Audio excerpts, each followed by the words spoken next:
বছরে যত সরকার এসেছে সব চোর, তাহলে এই কাজগুলো করলো কারা? এই চোরগুলাই করেছে, সেটা স্বীকার করেন। কিন্তু আমরা মৌলিক বিষয়টা আলাপ করতে চাই। সব সরকার এসেছে, সব সরকার কথা বলতে বলেছে, কিন্তু কথা বললে পরে বিপদে পড়েছে। এই বর্তমানে যারা ক্ষমতায় আছেন তারা বললেন মন খুলে কথা বলেন। আমি মন খুলে কথা বলি নাই, একটু কথা বলছিলাম, বাদ আমার বিদেশ যাওয়া বন্ধ।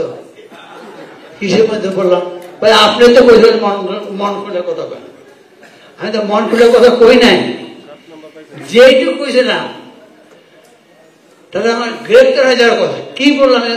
যারা আমাকে বললে বন্ধু বান্ধব যারা ক্ষমতায় আছেন, আমি জিজ্ঞাসা করলাম আমি কি বলছি, হাওয়ার পাহাড় বলছেন, ওটাতে কি হয়েছে, কারে বলছেন, এমন করে আইসে এইটা আমি জানি না। মহা মুশকিল, কষ্ট করে লেখাপড়া করছি, বিজ্ঞানের ছাত্র ছিলাম, আন্তর্জাতিক ইন্টারন্যাশনাল রিলেশনের ছাত্র ছিলাম। আপনি আইলেন কেমন করে? আমার উপদেশ দিতেছিলেন। আমি রাজনীতি করি 18 বছর বয়স থেকে, ও হালা এসে আমার পাঠ করে কয় এইটা করো এইটা করো। কথা বলেন, আমি তো কোনো অন্যায় কথা বলি নাই, মুরব্বীদের সম্মান করো সেখানে এত উপদেশ দেওয়া কেন?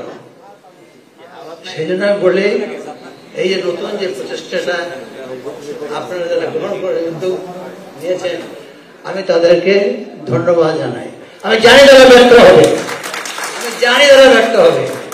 আপনাকে আমলাতন্ত্র লাগবে, ওই বামপন্থীর মধ্যে কথা বললেন না, তাদেরও আমলাতন্ত্র আছে, কিন্তু আমরা এই আমলাতন্ত্রটাকে দুর্বল করে ফেলছি। ভালো ছাত্ররা আমলা, আমরা নিজেদেরকে অপমান করি, আমরা নিজেরাই নিজেদেরকে চোর বলি। চোর